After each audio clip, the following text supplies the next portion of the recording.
Okay, that is our cue to get started. So welcome to the IDRPP's Assistive Technology Solutions Echo. We're thrilled to have you here with us. If you will take a minute and put your name and contact information into the chat, it's just a way to kind of get to know everybody over this virtual world that we're in. We are recording today's session, so we use that for educational and quality improvement. And by participating it, you're consenting to be recorded. So please don't hit that leave button. We do store all of these on our Canvas pages. If you would like to access our Canvas page, please reach out to us and I'll share that information in just a minute. We love questions, comments, concerns into these conversations so we can all learn from each other. We all bring some great knowledge and expertise. So if you put your questions into the chat, we will make sure those get asked. And again, it's always just great to learn from each other. So please, if you feel comfortable, turn on your cameras so we can see you all.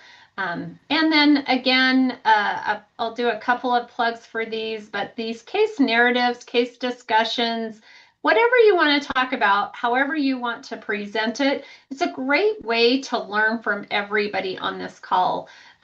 So a case that you're struggling with, a client that you're working with, reach out to us and we'll get you set up on that schedule.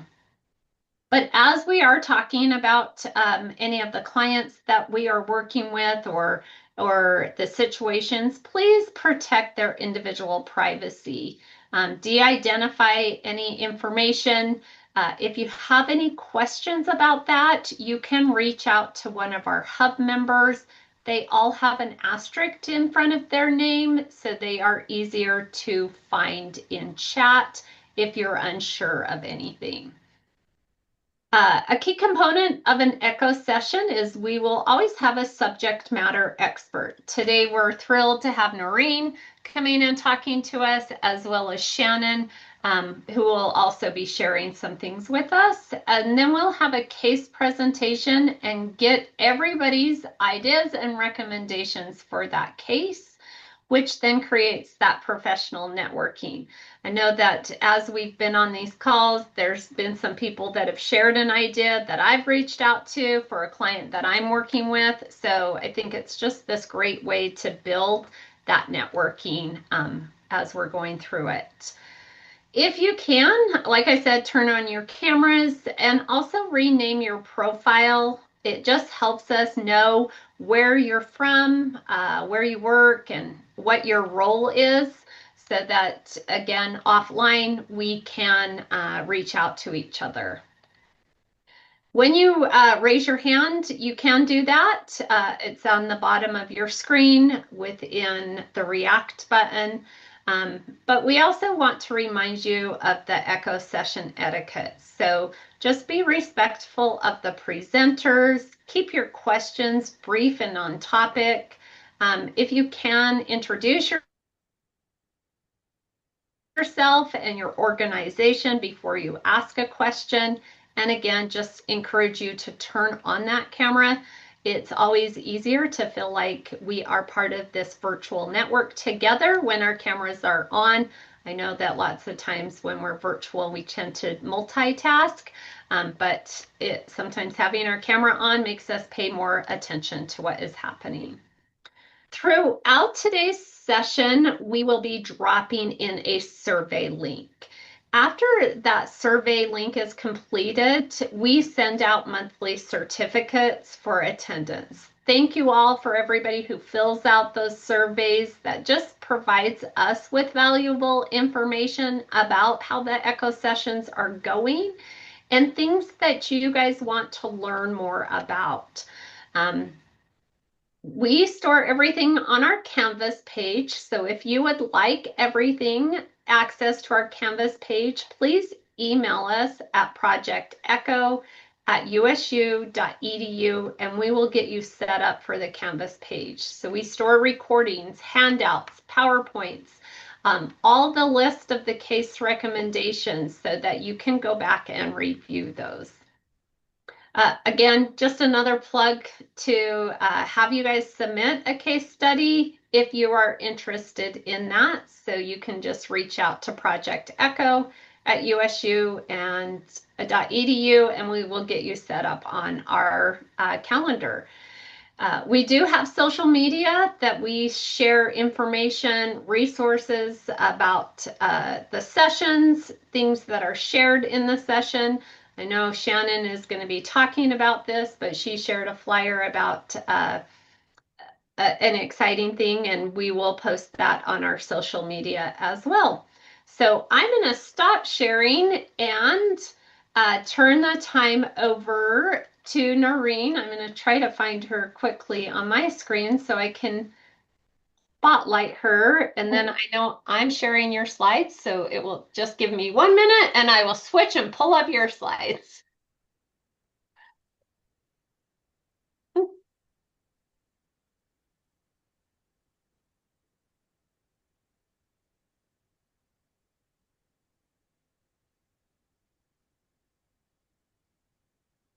Oh, somehow it's saying that I've signed out. So 1 second, everybody, I need to quickly sign into my Google. I could say hello to everyone while you're pulling that up, if you don't mind, and I'll just go right I'll just ahead. introduce myself if that's okay. And yeah. So I'm Noreen Rook. I work at for Utah State Office of Rehabilitation. I'm on the UCAT team, which is the Center for Assistive Technology, with Kent and I think Julia and probably some others on this meeting. So my role here is primarily to work with independent living and also the Ticket to Work program, Social Security. So when I was asked to do this presentation, and they said, well, as an expert, I immediately said, no, I'm not an expert. I know a couple little things, but I'm certainly not an expert. So what I love about this community is that everyone here is so knowledgeable. And in fact, I think I'm just going to touch on some of the programs that all of you do. So I hope to do a good service. But my aim right now, I think, is just to like keep us on topic. Like I have a good overview, but please feel free, those of you that are part of these programs and have way more information or knowledge than I do, don't hesitate to correct me if I'm wrong or chime in or add something or put it in the chat, because I think at the end of this, given the strength of our community, this could be, a good and useful presentation. So I guess we'll get started then. Okay, so here we go. So assistive technology is, under code, it's basically systematic application of technology to address barriers faced by individuals with disabilities in areas of education, rehabilitation, employment, transportation, independent living, and recreation. So that's the definition. But of course, AT, that's the basic, but it stretches into so many aspects of our lives. And since I'm from independent living, I like to think of that kind of focusing on that element, because independent living means, you can access the mainstream of society. I mean, that's the basic philosophical rule about IL. And I think AT can help people with disabilities achieve that. So let's go to the next slide. So as we talk about, all, different aspects of funding sources that are available for assistive technology, it's really important to know that, again, this is just a snapshot. I know that there are probably more places that cover AT or more avenues to get AT funding. This is just sort of the surface level, but whatever funding source we're going after or whatever is being explored, every place, whether it's government or private or nonprofit or community, has their own criteria, right? So we can do a big overview and say, well, these are some areas to look, but it would be way beyond the scope of this presentation to try to discuss eligibility, funding, what it covers, how much it costs, how you're eligible. So on each slide, I tried to include like the links. So I don't have a resources page at the end, but each slide should link you to the representative web page for that source. And again, there might be others, there are others certainly that aren't even listed here. So we're going to cover 3 different areas. So it's okay, we can go ahead. Thanks. So we're going to cover 3, kind of look at 3 main sources of AT funding. So certainly there are government programs that fund assistive technology. And, you know, I've listed vocational rehabilitation, DSPD, which I won't cover very much because gratefully we have Shannon. At the end of my slides, we'll be able to go into more detail about that. Of course, independent living, which is the program I'm most knowledgeable about, VRNIL, and then a little bit about Medicare, so like the federal source. Also, we're going to talk about some nonprofit organizations that are disability specific or private foundations, and then a little bit about crowdfunding, loans, other programs where AT funding might be available. Okay, next. So I'm just going to start with federal funding sources. And so one of the primary ones is available through Medicare. And they do have a program, there's a mostly for Part B recipients. Funding is available for what's called durable medical equipment. So again, this is for a Part B plan. Part A doesn't cover it.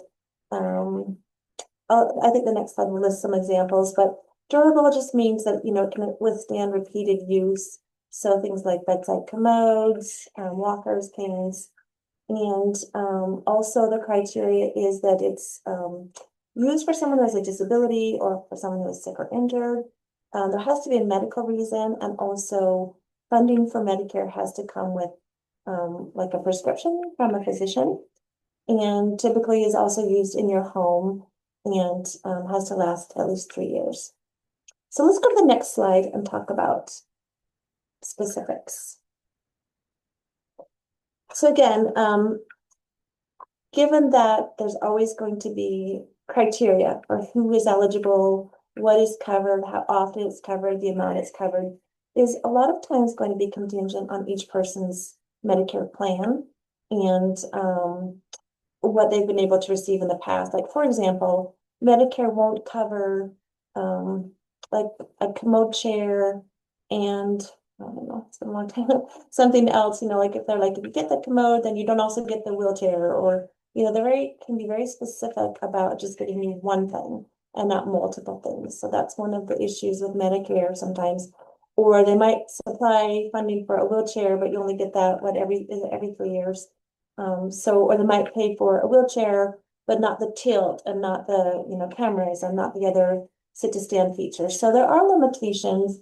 And again, the best way to know what funding is available is just to go to the source. You have to look at each person's individual Medicare plan, and then from there determine, you know, what can be covered.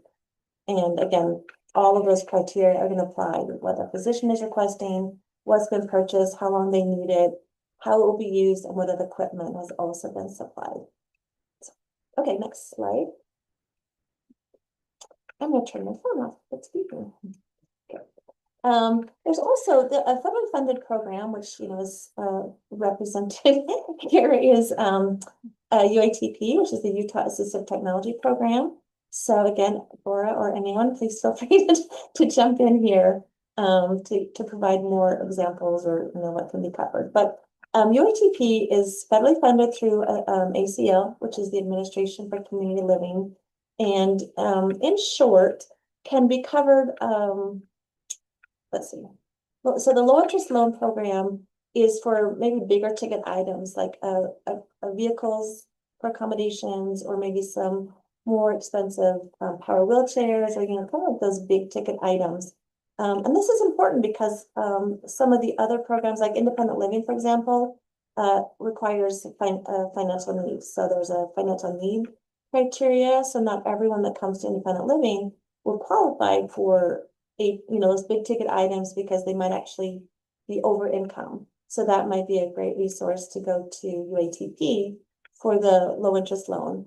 And that's a partnership with Zions Bank. And the way I understand it, Bora, help me, is that if the loan is, depending on the interest rate, it will be half. So if the interest rate, for example, is like 8%, if that's the market rate, then the Zions Bank loan would pay half of that interest. So 4%, and then UATP would pay 4% interest. So that lowers the interest rate that would go on that loan. So the individual would have to qualify, and that's based on, you know, any other loan you apply for, credit score, financing, availability of funds, you know, all of that criteria would go into place because it's a loan after all, it's through the bank.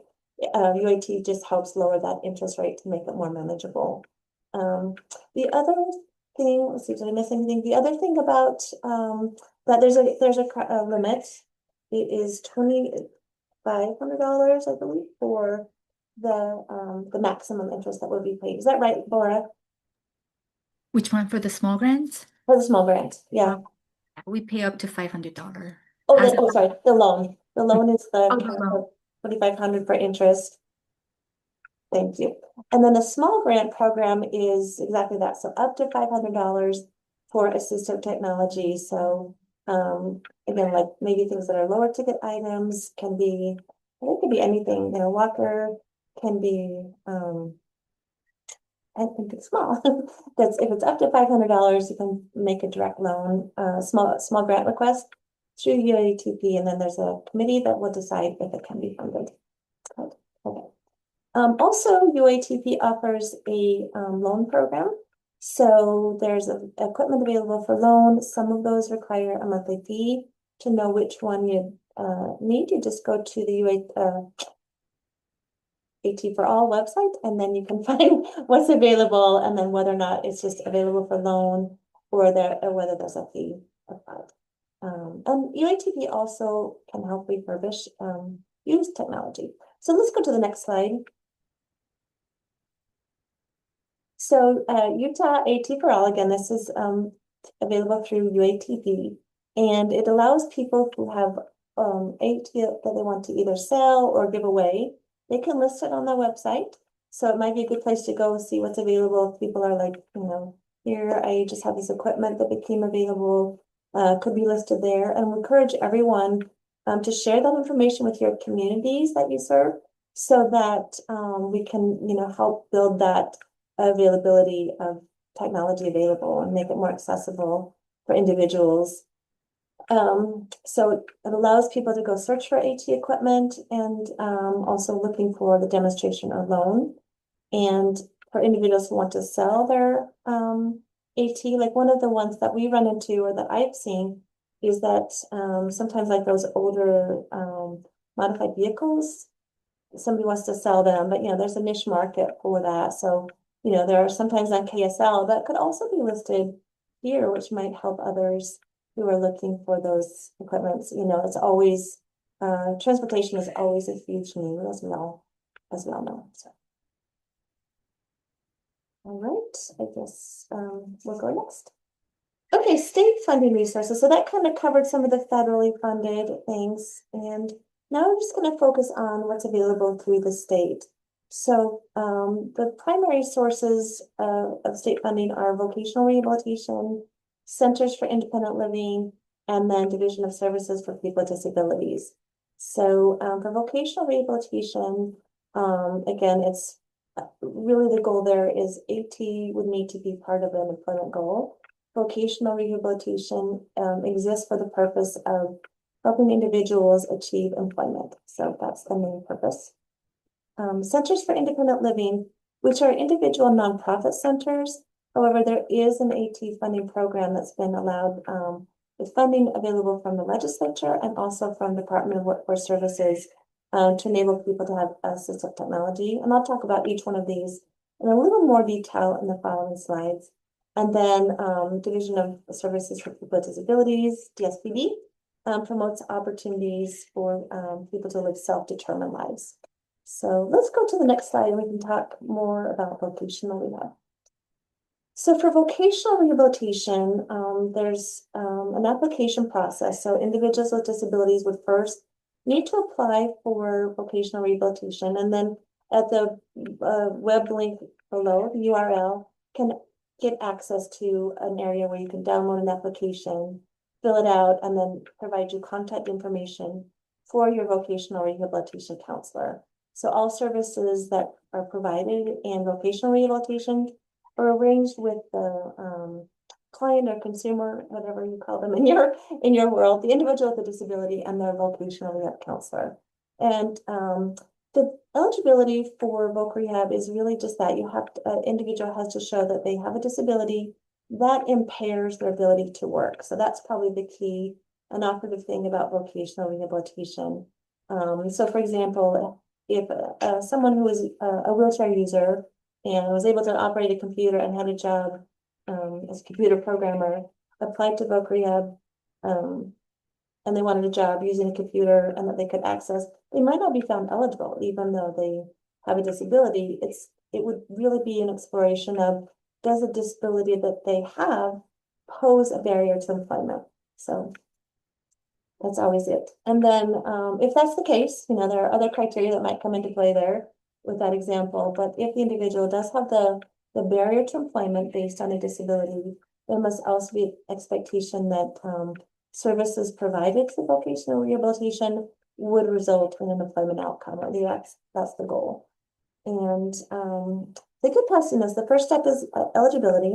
And then after eligibility, the next step is developing what's called an individual plan for employment, or IPE for short. And in that plan, the individual and the VR counselor would establish the work-related goals. So what would be necessary to achieve the employment goal? And then all the services and supports that are needed to achieve that goal would be listed there. So if assistive technology were part of that goal, or if the individual needed some assistive technology for part of that goal, then it could be written into the plan and then possibly funded through voc rehab. So some good examples. I just noticed a typo on my slide. I apologize. I'm not sure what outcome is. Anyway, I apologize for that typo. So for example, I had a situation because, you know, again, they're part of they're USOR. I'm also USOR. So a lot of times when we share the same database for purchasing assistive technology through State Office of Rehabilitation. So when I'm in the database system and I'm looking to provide funding for an independent living client, I might note that they're also receiving services through voc rehab. If that's the case, I'll usually turn to the voc rehab counselor and say, hey, can you fund this? Because they have more depth of funds.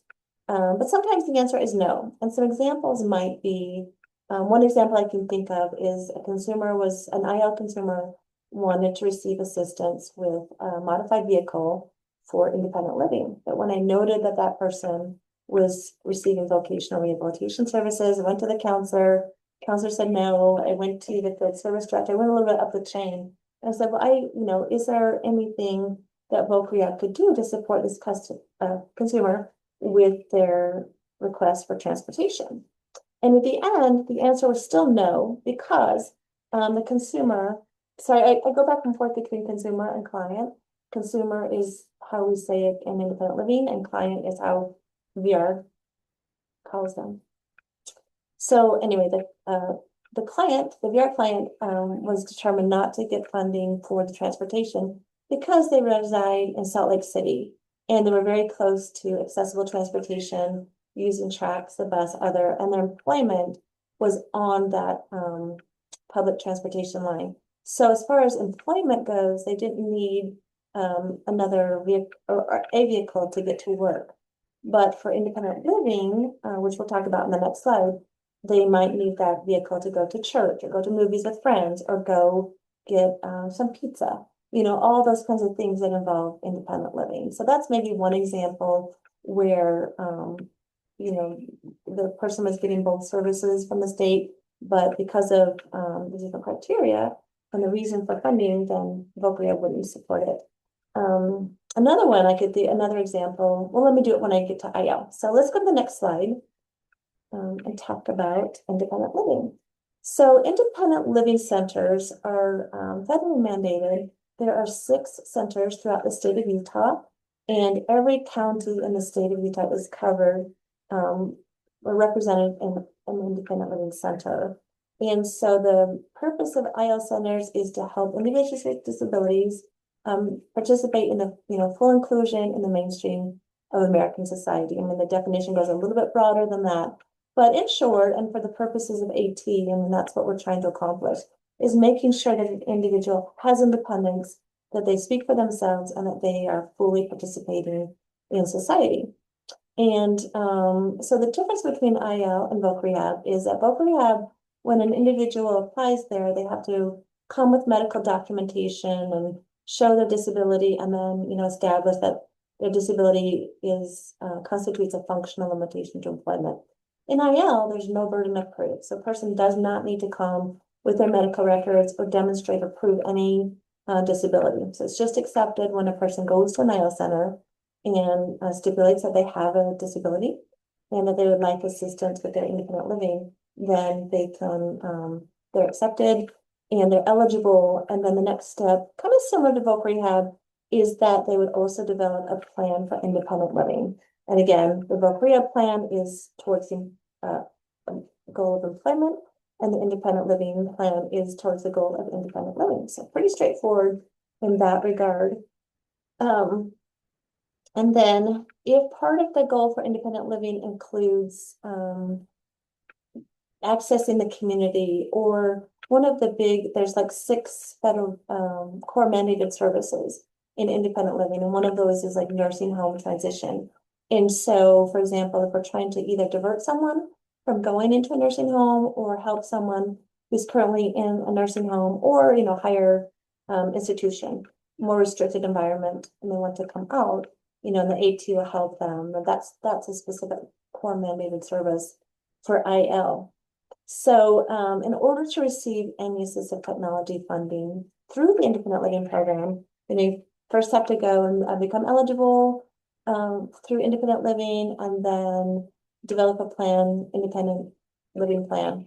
The funding for assistive technology is a needs-based program. So there's a financial needs-based. We use the lower living standards at 70%, or no, sorry, 100% for Health and Human Services. So it's very specific, and it changes every year. So, but that's the criteria we use. And then if they're financially eligible, then the AT can be provided. One example I could think of that has arisen with where IL might fund something that voc rehab wouldn't. So even though if a consumer was receiving voc rehab service, and it's really common that voc rehab client might say, I really want this great big computer, it's got all these bells and whistles, and it's super advanced and quick processing and lots of graphics. But then maybe their goal is telemarketing and at home, and the VR counselor says, well, you don't need a computer that advanced with all the bells and whistles and the graphics card, and everything, because your computer for work doesn't require that level of advancement.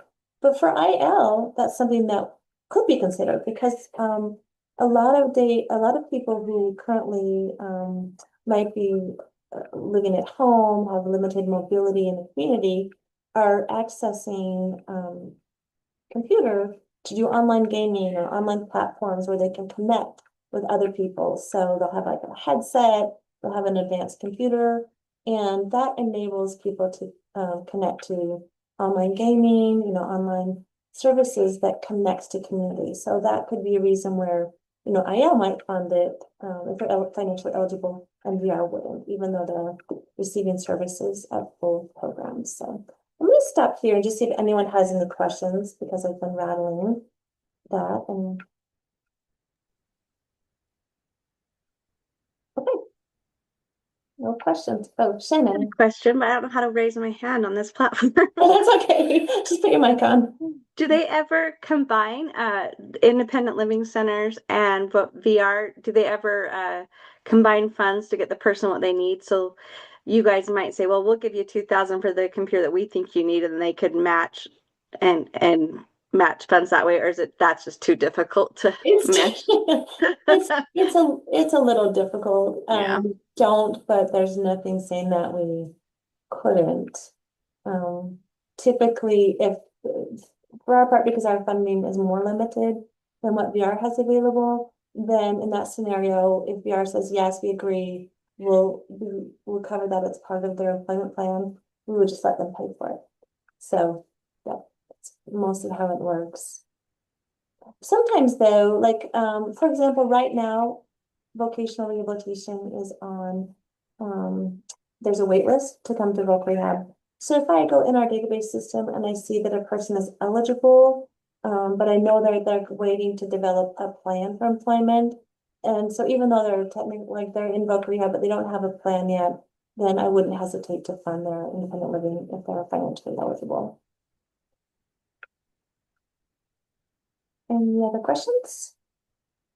Is the wait list same as order of selection or? Yeah, Yeah. order of selection, yes. Thanks, Blair. I wasn't sure how much people know about order of selection, so. Okay. If there are no additional questions, we will move to the next one. Okay, I'm gonna just touch on this because gratefully and as a rescue, Shannon will be here to talk about it. So in short, so DSPD may fund assistive technology primarily through Medicaid waivers, and there are a number of waivers that are available. Like there's the brain injury waiver, home and community waiver, and there's the physical disabilities waiver. But for each waiver, there is a limited amount of resource and a specific criteria for eligibility. So for example, it might include when the individual acquired the disability, either before the age 18 or after the age 18. It might include, I don't know, Shannon's gonna talk about waivers more. I have some lists of ones, but I think that it's probably better just to go onward. But I think that's primarily it. I mean, there are some waivers. The best way to know which ones they are and which ones might apply to your situation would just be to go to DSPD website, and there's a list of the waivers available. And then, you'd have to look at each one to determine if your client, consumer, or individual would qualify, because it's pretty well defined for each one of them about what may be covered and what the criteria would be. And then also noting that funding is also very limited, and so even if they meet the criteria, might also not have access to it just because of limited funding and a likely wait list. Did I cover that, Shannon? Okay. Yeah, and we have a brain injury waiver, a physical disability waiver, a limited supports waiver, the home and community-based waiver, which is our big waiver, which most people are on.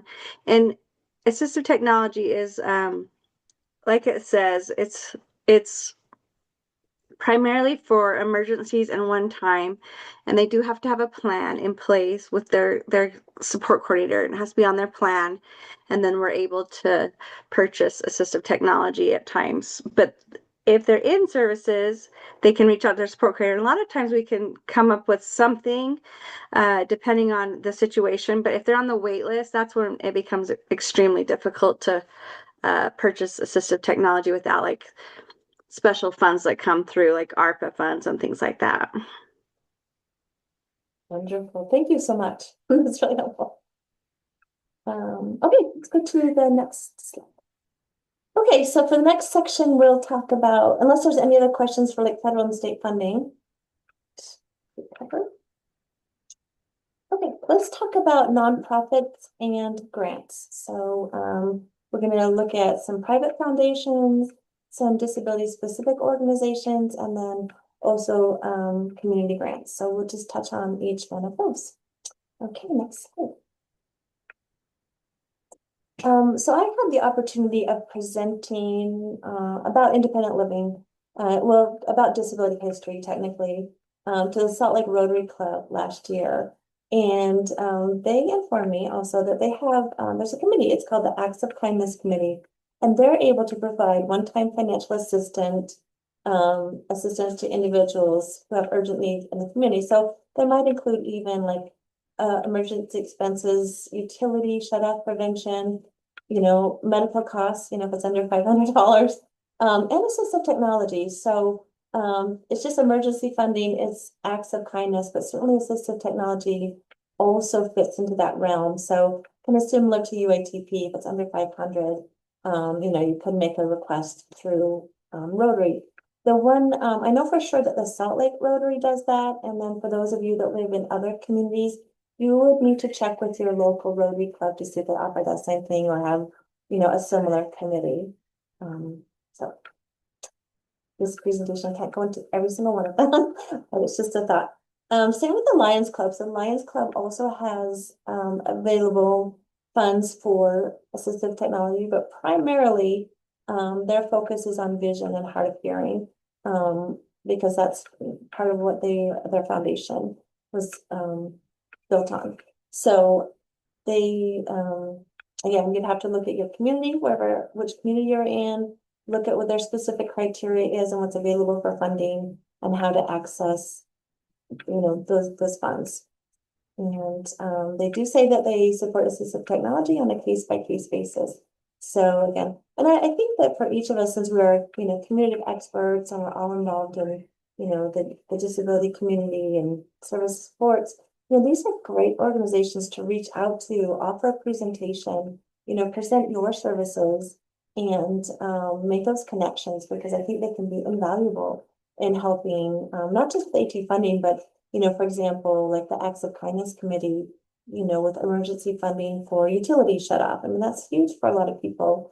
I mean, that's life-saving for, especially if you have a disability and you lose your heat in the middle of the winter, or you're, don't have air conditioning and it's the middle of summer. I mean, things like that really are huge protection for people with disabilities. So just get out there, network, and build our relationships and build our strength as a community.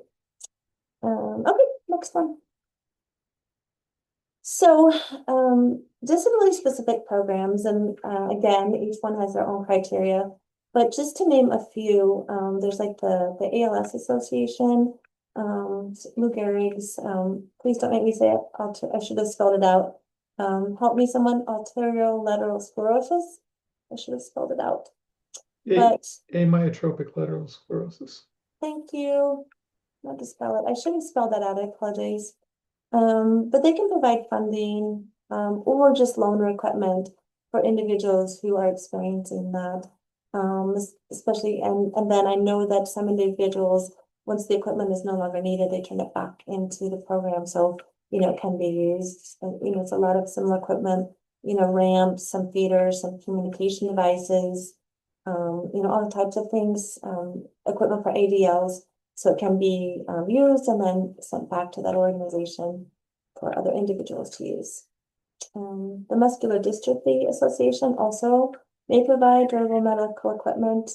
And again, you have to check what you need, what's available, how to access it. And again, these are specific to individuals who have these diagnoses and then are looking for assistive technology.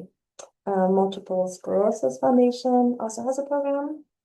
United Cerebral Palsy, I'm just listing them. The Christopher and Dana Reeve Foundation for Spinal Cord Injury also has funding available, as does Autism Speaks. So those are just some examples. I think there are more. If anyone can think of others, shout them out. And we can put them in the chat.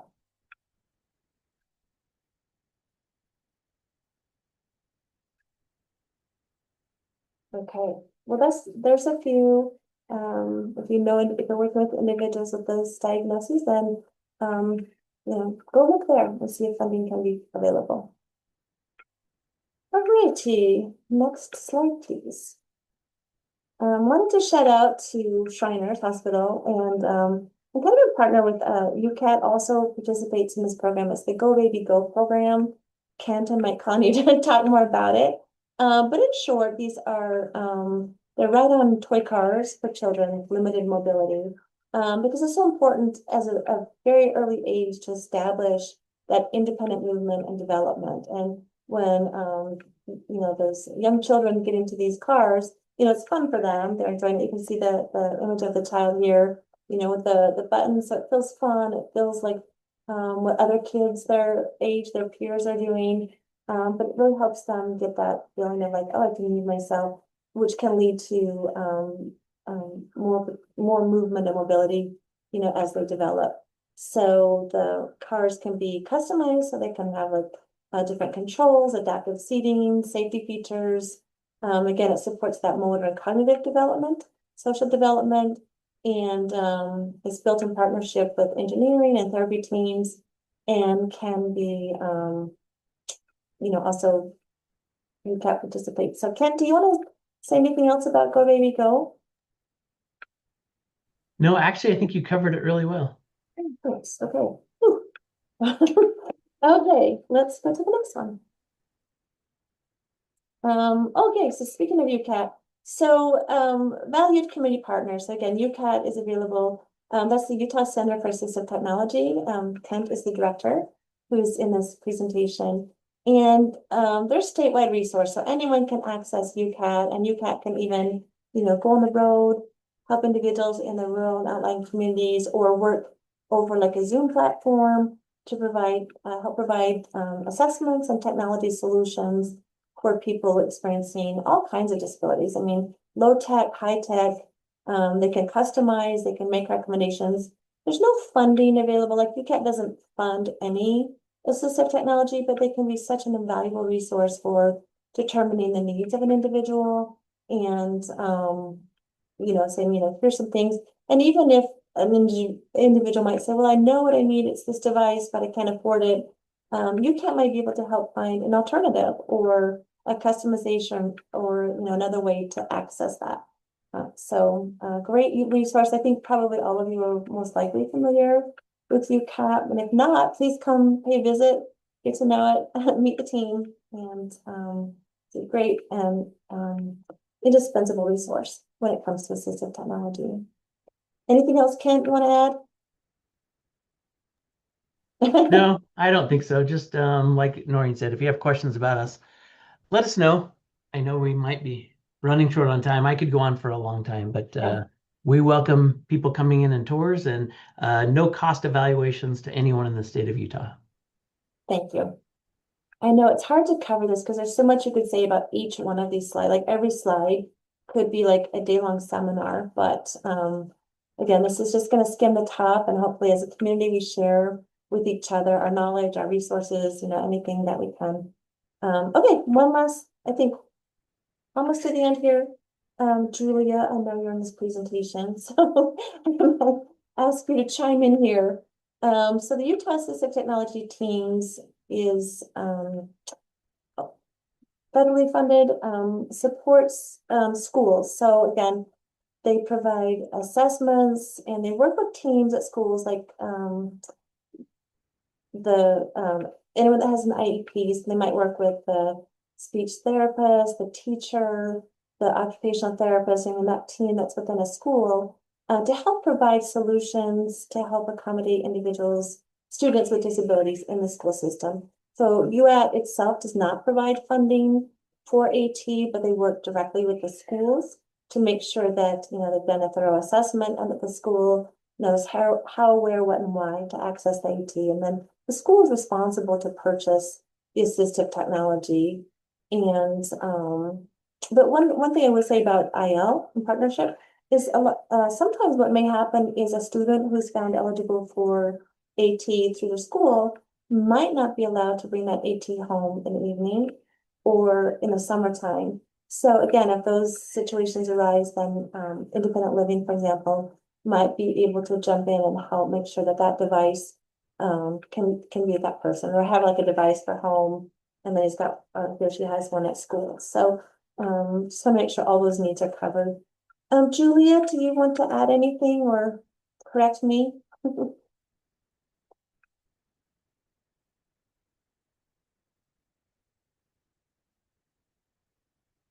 Okay.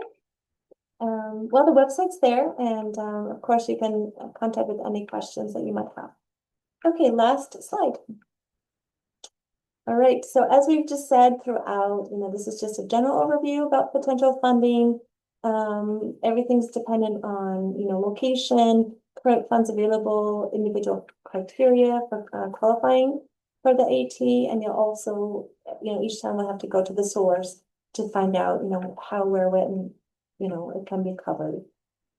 So I am out of time. I guess the last slide is just my contact information. So if you'd like to reach out to me, please feel free to do so. And my email's there, phone numbers, and I'd love to be of assistance if I can be.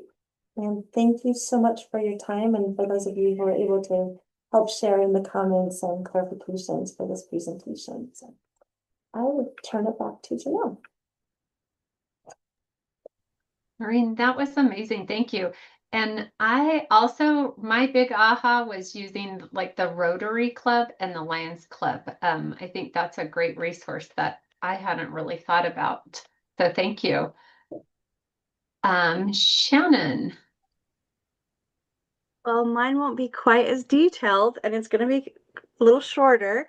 And I didn't plan slides, but I'm excited to announce we had some ARPA funds and we drew up an assistive technology grant for people who are either currently seeking employment or employed that need assistive technology to help lessen some of the supports they have on their job.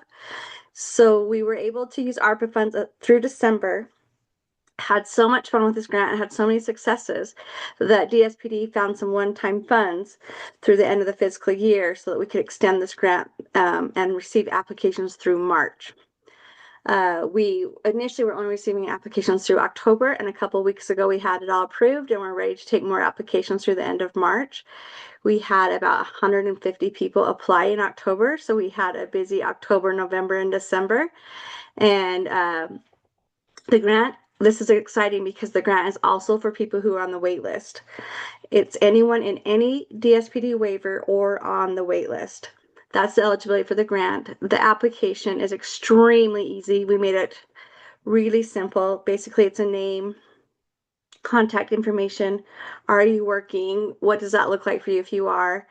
And then that's the flyer that we hand out, and that QR code will take you right to the application. UCAT Kent helped us put together a pre-approved assistive technology list. So that is a good comprehensive list, but we're not limited to that.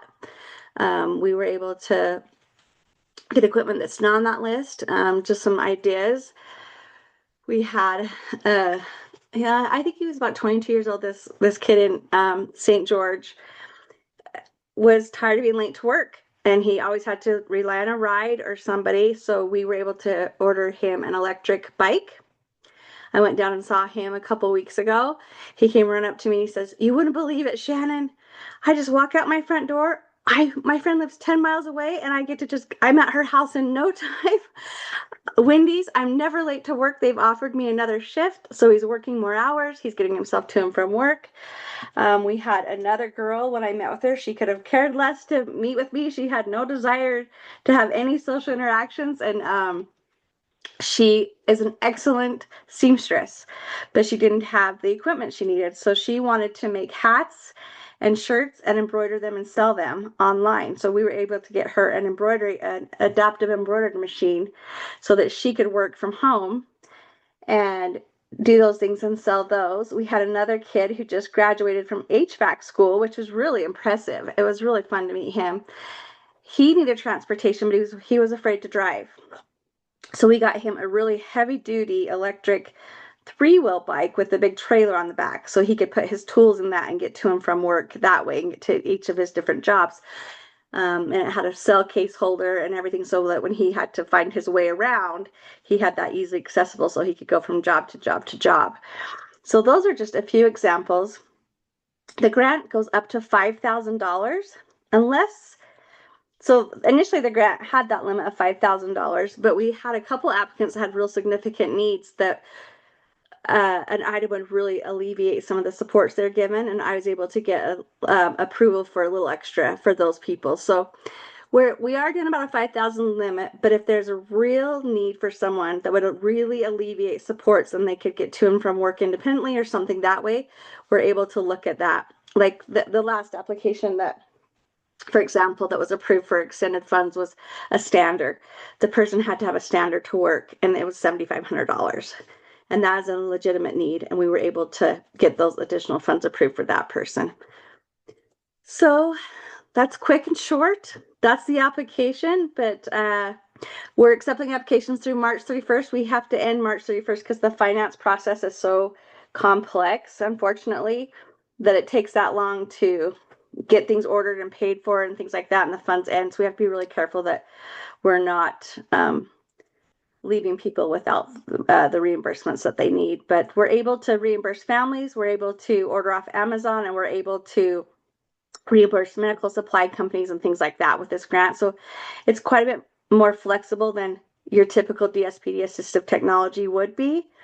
We made it as easy as we can on people. So it's been really fun and really exciting. And the changes in people's employment has been really cool to see. So if you have someone that you know that's on the wait list or in services, this is an option for them. And it's any waiver. It doesn't matter what waiver. Like we talked about before, we have the brain injury waiver, the physical disability waiver, the limited supports waiver, which, you know, their funds are really limited. So it's been really fun. But happy to share it with you. Hope you're able to use it. Are there any questions? Anyone can apply for the person for the grant. Anybody on their support team or themselves or anyone who knows them can apply. We do pull in, if they have a support coordinator, we'll pull them in ourselves if we need be.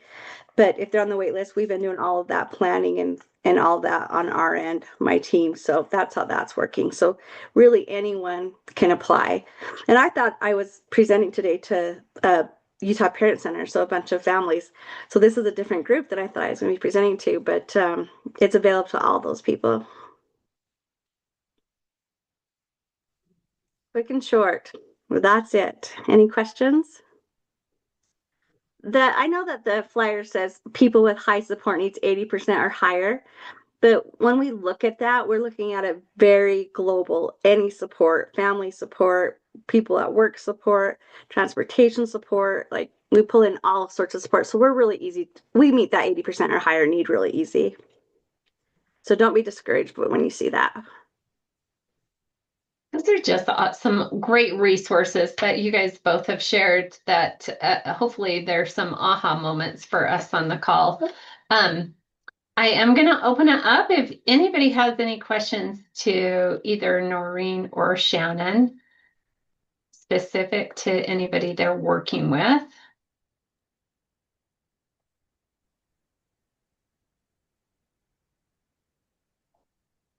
I wanted to thank you, Laura, for putting the Assistive Tech Act program web link in there. I meant to put that on my slide, so thank you. That's a great resource for everyone.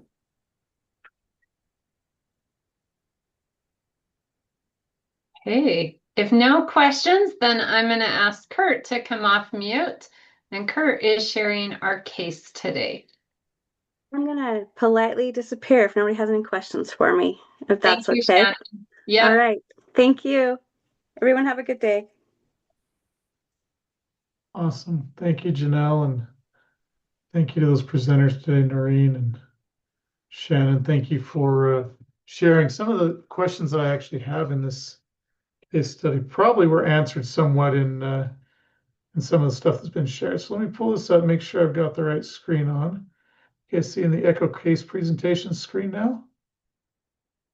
So I'm a physical therapist. I work up at Utah State University in the up to 3 early intervention program.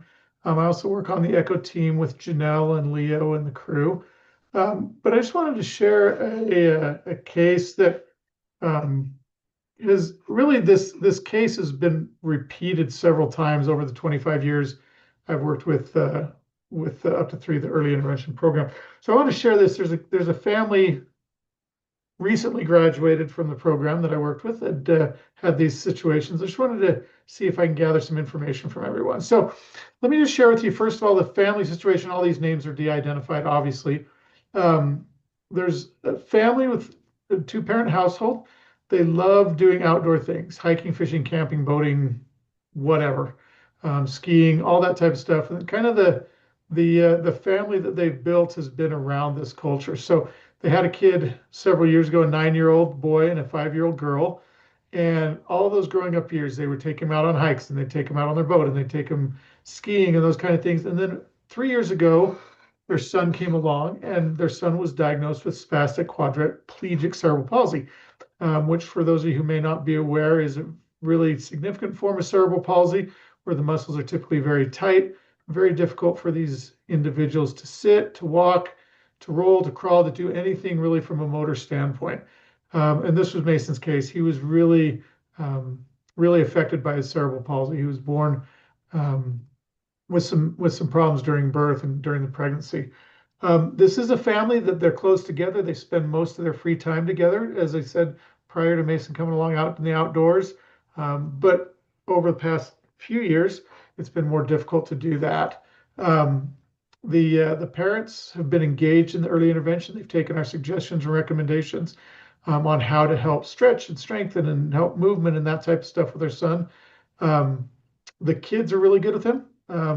As you can imagine, a little sister or a big sister that's 2 years older than him loved him almost to death. Lots of hugs and squeezes and grabbing him and carrying him around everywhere. And so the kids have been really good. A really functional, high energy family. As it says here, Mason was born premature at 30 weeks with placental abruption. His mom had placental abruption, spent a fair amount of time in the NICU, and later diagnosed with cerebral palsy due to that hypoxic incident at birth. Currently, at 3 years old, when he graduated the program, really limited voluntary movement in all 4 of his limbs due to that high tone. His muscles were just really tight. It was difficult for him to have functional and voluntary movement. He does use a wheelchair. He's got a little pediatric wheelchair that he uses to get around. It's not a power chair. It's just a manual chair. He does need assistance for any transfer out of the wheelchair into bed. He had a high chair that he would use occasionally if they could get him in it for feeding, toileting, all of that he needs assistance with. He gets tired easy because his muscles are always tight and he's always being moved and placed into positions that tax those muscles. He is nonverbal, but he can make some grunting sounds and he'll look at things that he wants. So they'd say, do you want this toy or this toy? Do you want this, whatever the motivator is? And he would look at the one that he wanted, but really couldn't communicate other than just some grunts and some kind of using his vision to point to what he wanted.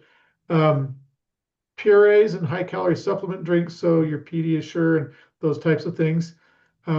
Because he didn't move a lot, because he was typically in his chair or in his bed, he did get sick a fair amount. It seemed like every springtime, every winter, he'd get some sort of respiratory infection, either the RSV or other infections.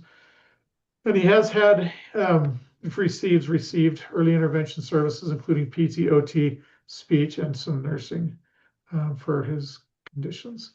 So the challenge really is around the family and their activity and the culture of their family, because they've got a lot of outdoor equipment. They've got a little boat that they like to go on, but even those short hikes are difficult because with the wheelchair or any other mobility device, it was difficult because the trails weren't always wheelchair accessible. So what they decided to do is that one of the parents would stay home and the other would take the other 2 kids out. But this kind of was a change in their overall, the way they did things, because they used to both go out with both of the kids. And now it feels like, okay, well, I'm staying with Mason. And there's a little bit of guilt. There's a little bit of, I don't know if I'd say resentment, but frustration about not being able to do the things that they want to do. His brother and sister are also frustrated because they enjoyed going out with everyone together. And so it has led, as it does a lot of times when you have family members with disabilities, it leads to some stress, leads to some strain in that. As far as the emotional challenges, mom obviously feels guilty because something happened that, for whatever reason, she feels was her fault with regard to the childbearing that caused the ischemic episode. Dad wants to keep everything going with the older kids. He wants to continue the outdoor style of life that they've had, but because he's got to do more caregiving with Mason, he feels a little frustrated and a little guilty as well at that. The older son at 9 years old understands he's got to help, but again, doesn't understand why they can't be like other families. And Lily wonders why they can't all go together on adventures. Why can't Mason come with us? Mason does love being outside, but because of the fatigue and because of all the specialized equipment he needs, he doesn't get to do it quite as often as he'd like to. So some of the barriers the family has, they're not a wealthy family. They've looked at some different things, the trail wheelchairs, the adaptive strollers, those kind of things, but because insurance doesn't cover them, and they're not sure, they don't want to go out and buy the equipment and then have it not work. They've been a little hesitant to do that. They also they've received information from their early intervention providers but they still feel like they lack some information with regard to where do they find information about recreation programs or accessible trails and camping sites, and where can I find another support group and get ideas from what other people may have experienced. So the questions I wanted to see if we could maybe get together and answer. One, looking at the different things that they have challenges with as far as assistive technology. General mobility around the neighborhood, around Walmart, that's taken care of with that wheelchair, but any kind of mobility off the beaten path, so to speak, if there's any ideas on that. Outdoor equipment that could be beneficial, and that's not just mobility equipment, but it could also be, for tents and that kind of stuff, because if they want to go camping and he's got to be propped up when he sleeps, how do they do that in a tent? As I said, he's nonverbal. Are there ways for him to, is there assistive technology that could help with communication? They recognize it right now. Both mom and dad can pick up Mason and move him around and that, but there will come the day when he'll be too big to do that. And so they're looking at home modification or adaptation. How do they prepare for those times that are coming? And then also transportation. Right now, he sits in a car seat, which is fine. They just transfer him out of the wheelchair into the car seat and then fold up the chair and put it in the back. But they recognize that at some point, again, he won't be able to do that. So what about transportation? What kind of transportation is available? How do they finance it? And that goes into that second question. What resources are available to support their active lifestyles?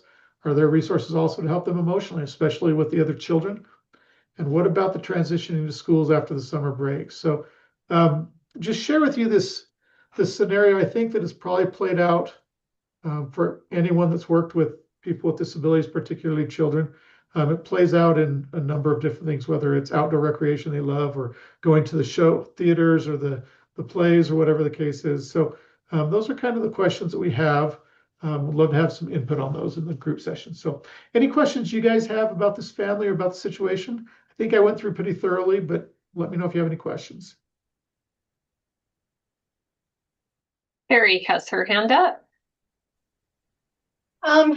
My first thing, I'm up in Logan, and we met a family, dad, outdoor family, all of that. He created the Cascade Cart. I don't know if you're familiar with that. It's through Huckleberry Hiking, and that's a fabulous device. I don't know how we could get it justified through state, Noreen and Kent. I don't know how to justify that as an IL equipment, but maybe some of the other grants and so forth could help pay for them. They're $3,000-ish. But that's something that he would be able to use long term. I mean, they're working on a bigger cart that has a higher weight capacity and all of that, and also some electric motors and stuff to help with all of that. And it's small enough and stuff. I mean, they could take it to a park. They could take it to, this family takes it to Jackson Hole all the time. Yeah. They do all kinds of hiking and stuff. So that's one suggestion I would have. It's a great resource. So we are going to go into small breakout groups to discuss these questions. Again, just take a minute to introduce yourselves to everybody in your breakout room, and we've all been assigned. So Leo, if you want to go ahead and open it up. Well, welcome back, everybody. We probably will not have any time to review what was discussed in our small breakout rooms. Bora, I'm not sure if you were able to capture all those links that were put in our chat. I did capture them, so I'll send those over. If you want to hear all those resources and recommendations, they will be stored on our Canvas page for everybody to access in the future. And then just a reminder that our next session is April 7th. And we will be having Shriners Children's Services come and talk to us about their services, supports, and referrals. So thank you all. Enjoy the rest of your day, and we'll see you next month.